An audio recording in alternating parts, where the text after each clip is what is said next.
All right, guys. So we are all done setting up our private family trust. And I know that you guys have questions. I see Karen just put some in the chat. So if you want to raise your hand, go ahead and do that so that I'm able to answer your question. So let me check on the chat here. Um, let's see here. Hold on 1 second.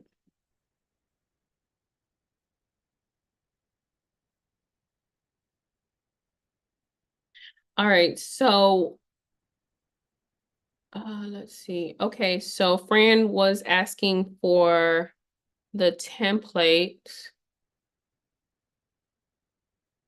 Okay, so can you send an email to Aya and she'll be able to send it over. And then Karen says, does the family trust have to have an EIN? No, it's not necessary for any of the trusts to have an EIN. EINs are not an obligation, okay? So it's easier for banking purposes, but it is not required, okay? All right, and then Miss Alania Bay, how are you, sunshine? You are on mute. Yeah, you're on Okay, mute. I took it off. Yes, how you doing? Hi, it's always Good a to pleasure. see you. Sorry I'm a bit late there.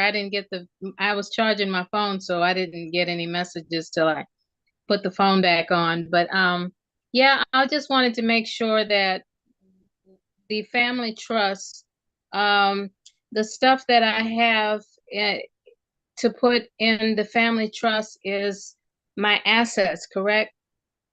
Yes, your personal assets you want to put inside of the family trust. Is And that what a quit claim deed with the and that includes land, um, correct, correct. Yeah. stocks, Yes. bonds? So yes. So if it's any type of real estate, you can use the quick claim deed in order to put that property into the trust. As What about the bank accounts, like checking and savings? Yeah, so what you can do is you can have the trust be the beneficiary of your personal bank accounts that are in your personal name. And Okay. then you want to open up a separate bank account, which is a trust account for the actual trust. That's where we go to like Ally or Truist or something. Is that what you're talking Correct. about?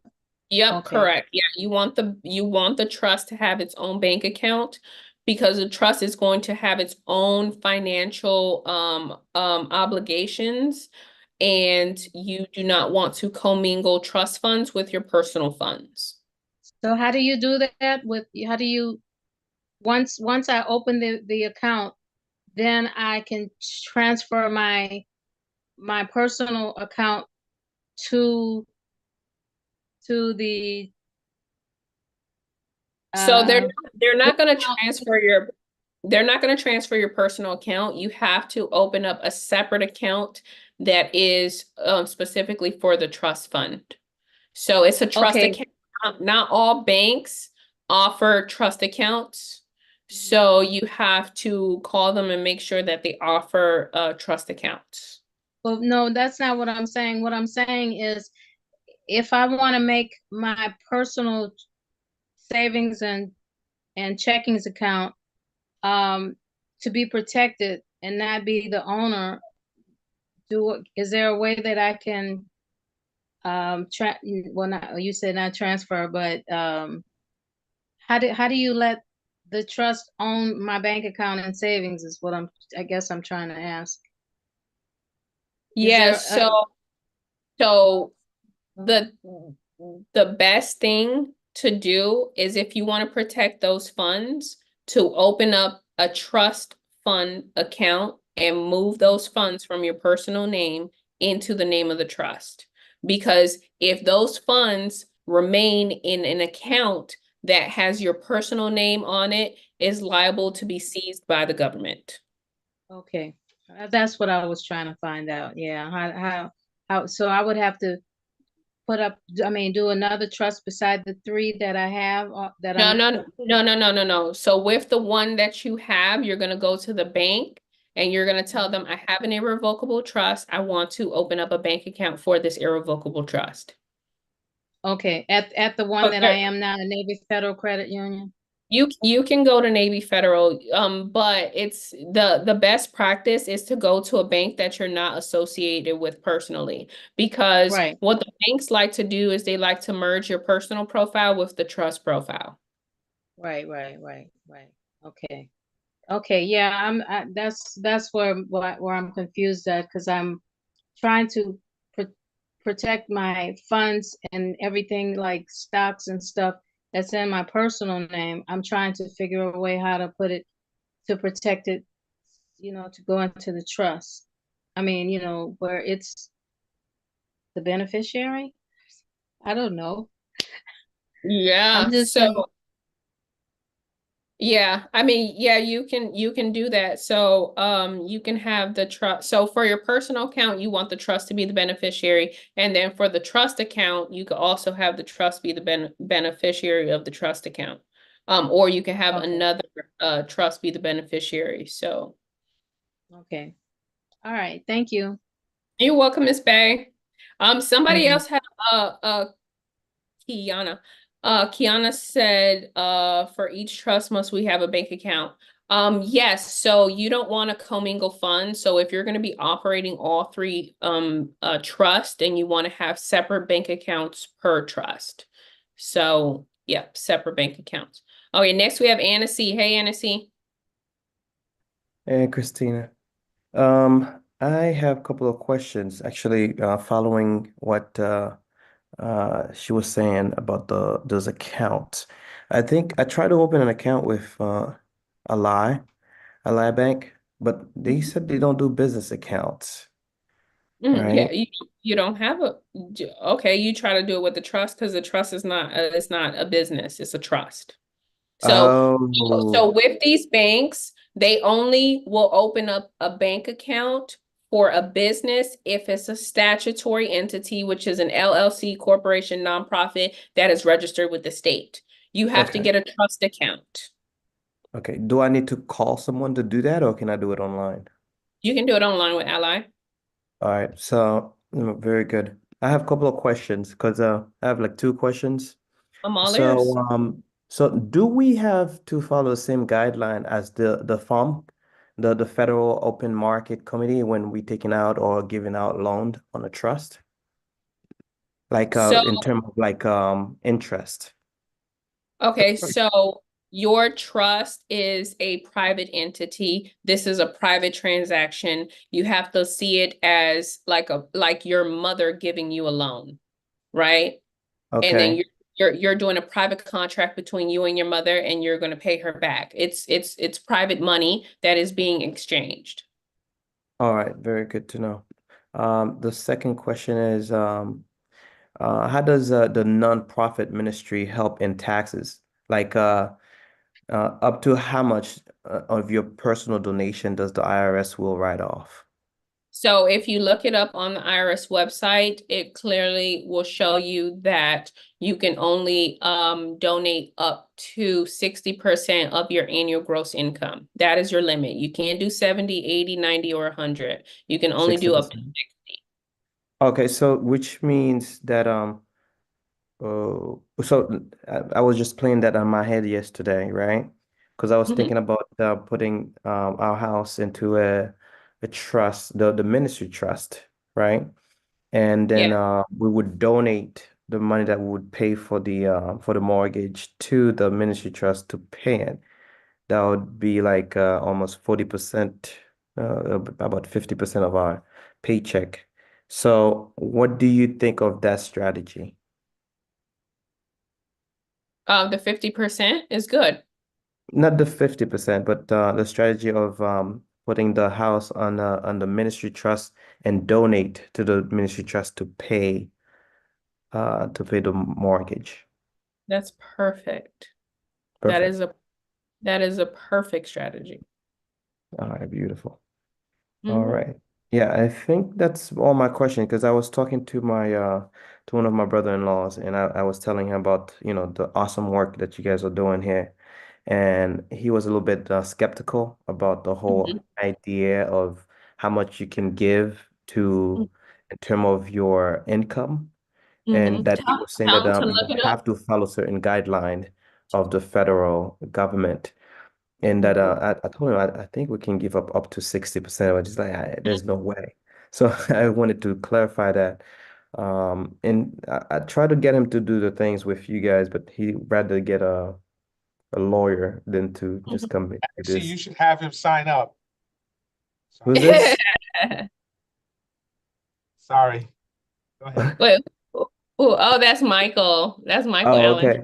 No, I did try to get him to sign up, but I told him, I'm like, look, dude, you don't have to go to a lawyer. You could get this thing done right there and you get to learn about it. But anyway, some people are skeptical, Well, I'll tell very you, Yeah, hesitant. Marvin Mitchell paid like $40,000 to have an attorney set up his estate planning and his structure, and it Right. wasn't done correctly. What was it, 4,000 or 40? I can't remember the amount, but he paid yeah, an for exorbitant 45,000. $45,000. And this is a true story, man. And he did not have his trust set up in a way where it would protect him. There's Hmm. very few people who understand, and know how to do what Christina's doing. So Right. you should get it while the gettings are good, right? Because Yeah. later your brother-in-law is going to say, oh man, you were so right, you know? I try to tell him, man, this is some good information that we're getting here. But some people they just want to do things their own way. But this is really true because a lot of people don't know about trust. Now, the other thing I wanted to ask you, Christina, is for the trust, the will is it's also a trust, correct? No, a will is a will. A A will is a will is not will. a trust. A I will think cannot own anything. okay. So So a will is just it's a contract. no, I think I heard you said something earlier, but I couldn't remember what it is, in light of family trust estate.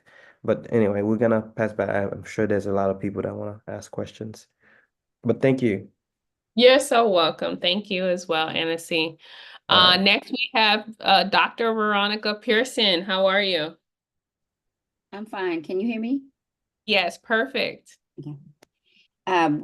Two questions. One, what is the age qualifications? Because one of my trustees is 17. Oh yeah, you have to be 18 or older, and you have to be able That's what I to thought. to notarize the trust. And so, So I can add her later next year. later, Yeah. correct, Yeah. absolutely. Yep. And two, so I just want to make sure, I know I have to have separate accounts for each individual trust. But do I have to do separate EINs? Yes, you do. Okay, I wanted to make Yep. sure. Okay. Yep, every And entity is because, separate. Yeah, and you okay, don't want to commingle them. So what we're gonna do as of tomorrow is we're gonna apply for the EINs together. And you are going to need the grantor's information. So whoever you're using as your grantor, the IRS wants them to be the responsible party on the actual EIN application. And so we're going to have to identify who the grantor is. So you're going to need their first name, middle name, last name, and social security number. So if they're not comfortable with sending you that information, then you have to tell them to apply for the EIN for you. And then after that, they want to identify who the trustee is, and then you're able to instantly get your EIN once you do it online. okay, and that leads into my other question. Yeah. Can the grantor and one of the trustees be the same individual?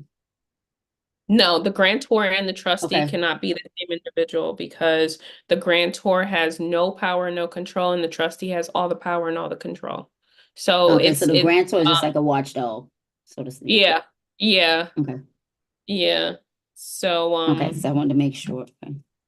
that's perfect question. And then hold on, let me make sure I got that one, that one. Oh, and then because I'm so under each individual EIN, for each individual, I know I'm moving like a lot of my corporations under the business one, and then Correct. personal under the family, and then my nonprofit that I have under the ministry one. Correct. Absolutely. Then I'm good. Yep. Yep. You are good. Yeah, and so we're going to be doing that together, and we're going to be talking about transferring assets. So in the welcome email, you guys should have received the asset inventory list, or you should have received it yesterday or today. So start working on that, where you're going to identify all of your assets so that you can clearly distinguish what assets are going to go inside of the trust and what assets are going to remain outside of the trust, okay?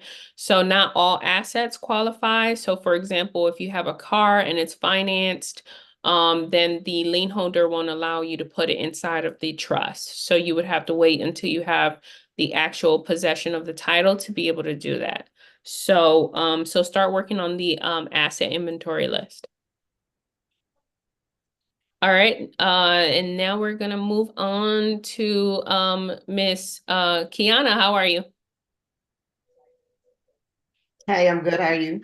I'm doing good. Nice to see you. Loved your video yesterday. Love it, love it, love it. Generational curse breaker. Yes, yes, big time. My question is, when we put the house into the family Yes. and we open up the account for that, can we use that as like the bank account? Like, can I Yeah. use that as if it was my personal bank account paying all bills out of that, or it would have to Yes. just be the house? Yeah. Yeah, so you don't want to use it for anything outside of the family, right? So like your family trust, right? You don't want to use it for like business trust expenses, right? So you want to keep it within the family. So for example, your house is going to go inside of the family trust.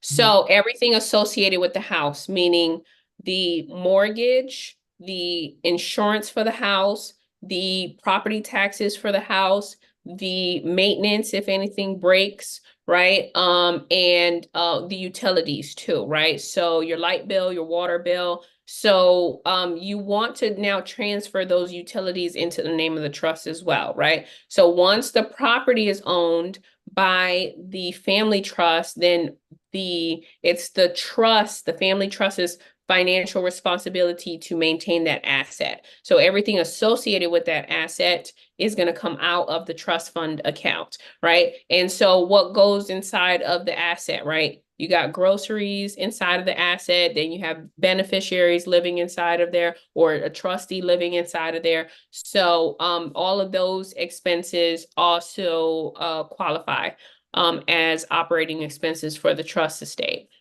Okay, thank you. Yeah, you're so welcome. Absolutely. All right, One more- next week. Oh, go for it. Go for it. Do I have to do you have to open up an account, like say for instance the ministry? I have absolutely right now no idea what I would be doing right there. So would I open up an account for that, or would I wait until I get something going on to open So account for that? no, that's a good question. I always tell everybody, you know, you're setting up all three trusts. You might as well do everything now versus going back and forth. So do you want to go to the bank once or 3 times or 4 times? Okay, I got you. You might as well just do a one and done. That's what I did. That's what a lot of other people did, even though they don't know how they want to operate their, you know, faith-based organization. And tomorrow I'll show you guys how it doesn't have to be religious-based. It could be educational as well. So, you know, there's a lot of different ways that you can use it. Okay, thank you. Yeah, you're so welcome. All right, next we have Miss Patricia Williams. How are you, Miss Patricia? Hello, Christina. I am doing well. You always put And a smile on my face. Look at that angel that you you're have over looking here. so pretty. I tell Hey, you look like a little Indian girl. I know, I get that a lot. Yesterday, my friend called me Pocahontas, but I've been getting called Pocahontas since I was in elementary school. Oh my goodness. You Yeah. look so pretty. Thank But you. I this love you. keeps coming up just in Yes. other arenas that I'm listening to with the Federal Reserve note and the money changing its hands to digital. Would that verbiage affect the trust at all and its value if we put money into it? So, that is a good question. So basically it's like whatever it's equivalent to, right? So even though like our fiat right now is, the US dollar, whatever it's going to be transitioning to, it's still going to be like it's still going to be equivalent to what it is, right? Just because of and you don't have to use dollars, right? I was talking to somebody else and they're not using money for their trust. They're using crypto. They're using Bitcoin. They're using Wow. Bitcoin. Bitcoin and something else because they want everything to be private. So no EIN, no bank account, just cryptocurrency with their trust, and they're already in that digital money space. So, Okay. even if you're using a different currency, which is the crypto, right? If you have one Bitcoin in there, the net worth of the trust is still kind of equivalent, right? So like if one Bitcoin is 80,000, it's still kind of equivalent to 80,000, but it's in a different currency. It's in digital. Okay. So there would not necessarily have to be any verbiage or amendment to the trust made once that is officially done with, the USA. So the thing is that there's really no verbiage in there. So whatever is not included inside of the trust, Okay. it's going to be at your discretion, right? So Okay. for example, crypto is a thing right now, but there's no verbiage of crypto inside of the trust. So what I would encourage you to do is to add it. I've seen other trustees do it, right? Because it's already in existence, right? But we're just giving you the foundation. And so whatever is applicable to you. So if cryptocurrency is applicable to you, because we have people in our community that they're big into crypto, that they live in Puerto Rico and they're traders, right? That their Coinbase account is owned by their private trust, right? Wow. So you have to put the verbiage in there. Where you have to add it, basically. You have to Okay. customize it to where it's conducive to Stipulates that. the way you're running your estate. So if you're Okay. running your estate to where digital currency, cryptocurrency, a different kind of currency is applicable, then use that. Because we're not we do, like in the business trust, we have the Federal Reserve note listed on there, so you can make that change or amendment.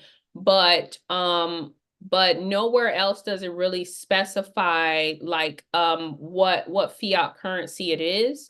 So we use the general term of like the word money, but then we use other forms like compensation. Okay. But we're mainly just generalizing it to assets, right? Whatever assets it is, right? So if it's a crypto asset, if it's a fiat currency, it's a digital currency, whatever the asset is. But I would definitely tell you to add it now to avoid an amendment if Yes. if you know that's the direction of of where you're going. And silver and gold as well. It can be Mhm. funded with silver and gold. Okay. Absolutely, yeah. A lot of trustees have done it where they put in precious metal in there, a couple ounces of silver and stuff like that, yeah. Okay. Cool.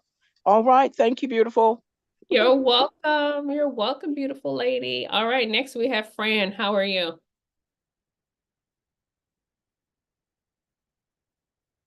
I'm good, and yourself? I'm doing good. Quick question. So are all these trusts public or private? I'm Private. sorry. They're all private?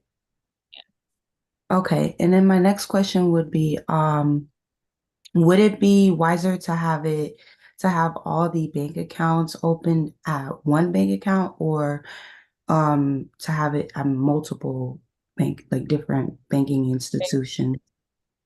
So it depends on you. So that's however you want to create however you want to run your organization. So you can have all of them in one bank if you want to, or you can have them in separate banks. So I will tell you, for me, I have multiple accounts for my trust, and I use Ally Bank, I use Truist, and I use Fidelity. Okay. And I'm kind of confused on like the whole process of like adding your assets into it a little bit. Say for example, you have a car, but it's paid off. Like how would you, first off, what trust would you really place a paid off car into? And then what does the whole process entail of? Yeah, we're gonna go through that later. So today we're just focused on setting up the family trust. We're not focused on transferring assets. So we're gonna either do that Wednesday, Thursday or Friday. So if you have a paid off car, you have to do a bill of sale. We'll do that together. And you have to submit it to the DMV or the tax collector's office, depending on your state, and then they will retitle the vehicle into the name of the trust. All assets need to be listed on the Schedule B of your trust. So for a vehicle, you have to understand that it's a high liability vehicle. Why? Because it's on the road and it can get into an accident at any point. If it gets into an accident, then they're going to be suing the owner of the vehicle, which is the trust, right? So it's wise to put your vehicle into an isolated trust where you really don't have much of other assets, Mm, um, just because the nature of the asset. okay. And will you be providing like a link to the meeting even for a short period of time, like for a recording or no? Yeah, so it's for the whole workshop. Okay, you will provide a link for the whole workshop so we could review if we messed up somewhere. Yeah, and you get recordings too. Okay, thank you. You're welcome. All right, Miss Bay, how are you? Hey, sweetie, I'm here. I was trying to think of some questions before you called me. First of all, I want to say thank you very much for your constant leadership and showing us how to do things, dealing with the trust. And I admire you, young woman, person of color. You're just doing it. I Thank like you. that, and I want when I grow up, I want to be like you. And I'm Thank 71, you. so I'm still learning, in other words, and I thank you for being there for me. And I wanted to ask, the question that I had was, okay, we have it, all three are irrevocable trusts. So that means you can't change anything unless you do an amendment. What is an amendment for? Yeah, so the amendment is where you modify the actual indenture, right? So right Okay, now, after you have customized everything in your trust and it's notarized, it's set in stone. If you want to change anything, then you have to do an amendment. So you can either do it through a board meeting, and you can describe the changes there, or you can have like an official amendment form where you're saying, I'm changing the address from, let's just say Florida to Georgia. And then okay, you'll sign that amendment form and add it to the trust, and that's just like an updated version. So you're only amending, let's just say, the domicile of the trust, right? That's the only part of the entire 50 something pages that you're amending. It's just one little part or section. So right, it's just right. for any future updates or changes. Yeah. Okay, is that a form that we have to create, or is it you all have a form showing what's an amendment form look like? Yeah, so we have it in the resources tab. Um and it just says amendment up at the top, and then you should get it notarized once you make any changes. Okay, and the other question I have is, well, you said to submit to the bill of sale to the DMV. to retitle it, because The vehicle. I didn't give my driver's license up, but it's been expired since 2018, so I'm not registered in their system per se, but I just wanted to make sure for my conveyance, I want to make sure to you're saying to submit the bill of sale to the DMV, or do we have to get it recorded on the record first? The bill of sale, I mean. Yeah, when you say recorded on the record, what do you mean? Are you In the what? county, county records. Oh no, so the DMV goes straight to, I mean, the bill of sale goes straight to the DMV. Okay. Because the That's DMV is, yeah, that's what's in charge of your the title for your vehicle. So Okay. that's how you transfer the title. I thought we had to send that bill of sale to the tax and revenue and dealing with the taxes and stuff. I wasn't sure. So, oh no. So every single state is different. So in my state, we do it at the tax collector's office. So on Right. your bill of sale, it'll show you where to submit it. So majority of the states, you submit it to the DMV. Some states, you submit it to the tax collector's office. So I know that's Okay. in my state. So maybe perhaps in Texas as well, but we won't tell until we see the instructions that are with Right. the bill of sale.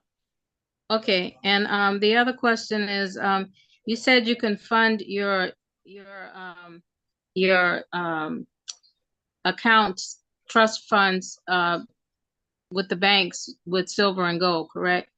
Does it Correct. matter how much you open it with? I mean, is it one coin or is it? Okay, hold on one second, Ms. Bay. So Okay. I said that you could fund your trust with precious metal, with silver and gold. Right. That's correct. Right. I wasn't saying that you deposit it into the bank. That's not what I'm saying. Okay. So you put that silver and gold wherever you would put, any other assets for the trust. So if you have a safe, if you have a safety deposit box, if you have somewhere else. So yeah, Okay. not the bank. That's not, no. Okay, no. but it's still considered an asset, and you can still put it in your schedule, the family trust schedule. Yeah, so you're gonna B. put it in the Schedule A and in the Schedule B. So in the Schedule B, you'll put precious metal, and then you'll put, how much silver, how much gold. Okay, Schedule A. All right. Thank you very much. You're I know it was a welcome. lot.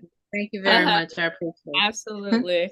All right, and then we have Annecy, and then we have 2 questions in the chat, and we're gonna be wrapping it up for today, guys. So, hey, Annecy. Yeah, so I was just thinking about investments, um, like family investments and whatnot. So if you have some investment that's already under your name, should you be transferring that under the family trust? And if so, then how do you do that?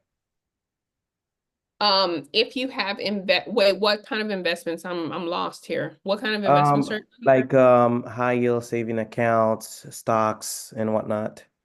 Okay, so let's just talk about stocks, right? So stocks, you own those stocks in a brokerage. The brokerage account, you have a brokerage account. The brokerage account is in your personal name. You have to contact the brokerage and you have to let them know that you want to transfer, though that you want to change the name on the account to your trust. So depending on the brokerage, they'll do 2 things. So some brokerage will literally change the name on your account. They'll delete your name, they'll put the trust name, you're fine. Other brokerages, what they'll do is they'll have you open up a trust account and then they'll transfer your stocks from your personal account into the account that you just opened for the trust. So that's one way. And then what was the other asset? Would say like high yield saving account, or maybe you want to just deposit money that you have on your regular saving into that family trust. Yeah. So with the high yield savings account, it's the same thing, right? So that is in your personal name. So it depends on the bank. or the financial institution that is housing that account, right? So you have to call them and let them know that you want to change the ownership. So not all banks are going to do that. So some banks are going to require you to open up a trust account or to open up a high yield savings account under the name of the trust, and then they'll transfer the funds. Oh, okay. So you don't have like the IRS is not gonna be tracking your movement when you moving money from, let's say that you get paid at a job, and then you want to just transfer your money to your trust. You can just do it like you would do any other transaction, correct? You could do a wire transfer, you could do ZELLE, you could use, other forms. You Like can do cash. recurring transactions, Mhm. like automatic. All right, cool. All right, thank you. You're welcome. So we have a question in the chat. It says, can you put a home that has a mortgage into the trust? Absolutely. So the mortgage is going to remain intact, and it's going to remain in your personal name and on your personal credit. But the house is going to be deeded over from your personal name into the name of the trust, and the house is going to be owned in the trust. And now the trust is going to be paying the mortgage, but nothing happens to the mortgage. The mortgage is it stays intact. So there's no issue with that. Does every trust have to file taxes? So it depends on the type of trust. So within our organization, the business trust is a for-profit entity that pays taxes, and it files a 1041. And we have that inside of the course. A couple modules showing you the 1041. And the same thing with the family trust. It is a for-profit entity, is required to pay taxes, and is required to file a 1041. And then the 508c1a nonprofit trust is not required to pay federal taxes. So you don't have to file the 1041 with the IRS. Let's see here. All right, I think that is it for questions. So any other last questions? If not, we are going to wrap it up, you guys. So for tomorrow, what we're going to be doing is I do have homework for you guys. So inside of the Facebook community, I didn't see much of an introduction. I only saw Kiana introduce yourself. So we want you to introduce yourself, and we also want you to post in there. So there is only one Facebook group for this community, and it's called Wealthy Trustees. A lot of you guys are in the Facebook group that says 7 Ways to Wealth. So 7 Ways to Wealth is one of our Facebook pages, but it's not the one for our community. So be sure to get access to the Facebook group for our community. And you should have that link in your email. And so if you didn't get a chance to introduce yourself yesterday, please introduce yourself, and then please let us know why you decided to become a wealthy trustee. So why did you decide to create a trust? Just post and let us know why you decided to create a trust, so that one, we could get to know you, and then so that we could also hold you accountable and help you through this process and new journey that you're taking. So that is the homework. And then tomorrow we are going to meet here at the same time. So we are going to meet at 11 a.m. Eastern Standard Time. And tomorrow we're going to be going over the ministry trust. So you will receive an email with the link and the templates and resources that you're going to need for tomorrow. All right. And we will hit the ground running with that. So I will see you guys here tomorrow on Zoom. So you guys have a blessed and amazing day. We are also having a Q&A session tonight at 6 p.m. So if you have any other additional questions, then jump in the Zoom tonight at 6 p.m. All right, guys, you guys having a blessed and amazing day, and I'll see you tomorrow. Bless you. You're so welcome. Thank you.